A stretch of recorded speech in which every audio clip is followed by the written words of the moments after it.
देखो सूरज, जो तुमने ये वाला सवाल भेजा था डाउट में 1/12, 1/23, 1/7, 1/17, 1/9, 1/50, इसको असेंडिंग ऑर्डर में करना था। तो इस कॉन्सेप्ट को, इस तरह के सवाल करने के लिए तुम सबसे पहले ये जो कॉन्सेप्ट है इसको अपने साइड में कहीं कॉपी में लिख लेना। इसका सोल्यूशन तो मैंने यहाँ पे दिया हुआ है। देखो यहाँ पे क्या तुम्हें दिख रहा है, जो ऊपर वाला नंबर है सारा, इसको न्यूमरेटर बोलते हैं, हिंदी में इसको अंश बोलते हैं, वो क्या है, सेम है, और नीचे ही चेंजेस आ रहे हैं। तो इस तरह का अगर सवाल तुम्हें दिया होगा, तुम्हें अगर असेंडिंग या डिसेंडिंग ऑर्डर में करना है, तो उसमें ये है कि अगर न्यूमरेटर सेम है तो डिनोमिनेटर के जरिए पता करेंगे फ्रैक्शन छोटा है बड़ा है। अगर न्यूमरेटर यानी ऊपर वाला नंबर सेम है तो फिर डिनोमिनेटर पे ध्यान दे करके हम पता करेंगे कौन सा नंबर छोटा है, कौन सा नंबर बड़ा है। और अब असेंडिंग ऑर्डर में करना तो सबसे पहले कौन सा होना चाहिए, छोटा होना चाहिए, फिर उससे बड़ा, फिर उससे बड़ा, फिर उससे बड़ा, ये होता है। तो यदि डिनोमिनेटर छोटा है तो फ्रैक्शन बड़ा होगा। जो मान लो इसमें सबसे डिनोमिनेटर किसका छोटा है, इसका छोटा है, तो ये सबसे बड़ा हो जाएगा। और यदि डिनोमिनेटर बड़ा है तो फ्रैक्शन छोटा होगा। तो अगर डिनोमिनेटर बड़ा है, इसका बड़ा है सबसे, इसका नीचे वाला नंबर बड़ा है, तो ये क्या हो जाएगा, फ्रैक्शन छोटा हो जाएगा।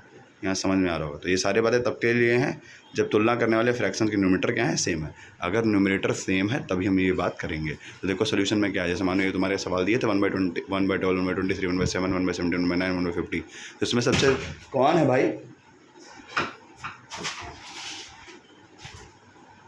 ठीक है, तो इसमें सबसे बड़ा कौन सा नंबर है, 50 है। फिर उससे छोटा कौन सा, 23 है। उससे छोटा क्या है, 17। उससे छोटा क्या है, 12। उससे छोटा क्या है, 9। उससे सबसे छोटा क्या है, 7। तो हमने बताया जो छोटा है फ्रैक्शन जिसका, वो आपका फ्रैक्शन क्या होगा, जो डिनोमिनेटर छोटा है उसका फ्रैक्शन बड़ा होगा, जो डिनोमिनेटर बड़ा वो फ्रैक्शन छोटा होगा।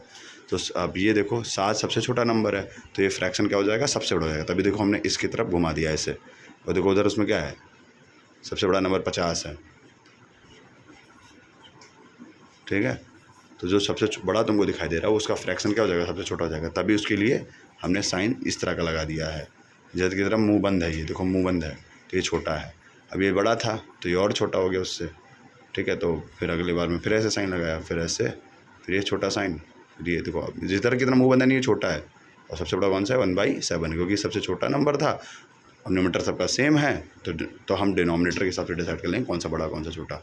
अगर फ्रैक्शन कोई चेक कर रहे हो और उसका सबका ऊपर वाला नंबर यानी न्यूमरेटर सेम है, तो डिनोमिनेटर अगर छोटा है तो वो सबसे बड़ा हो जाएगा, और डिनोमिनेटर अगर बड़ा है तो वो सबसे छोटा हो जाएगा। फिर उस हिसाब से देख लेना, कंपेयर कर लेना। 23 उससे छोटा है तो उससे, अगर 23 इससे छोटा है तो कहीं ना कहीं वो बड़ा वाला हो जाएगा। 1/50 से थोड़ा सा, मतलब थोड़ा सा क्या, मतलब उससे थोड़ा सा, मतलब थोड़ा सा छोटा है तो थोड़ा सा उससे मतलब कम ही रहेगा ना, मतलब उसके हिसाब से फिर ऐसे होगा, ठीक है। ये सबसे बड़ा है तो सबसे छोटा हो गया, फिर उससे कम, फिर उससे कम, फिर उससे कम, फिर उससे कम, फिर ये कहीं ना कहीं सबसे कम 7 है ना, लेकिन फ्रैक्शन ये बड़ा होगा, ठीक है। इस तरह से होगा। अगला क्वेश्चन तुम इसी हिसाब से कर सकते हो।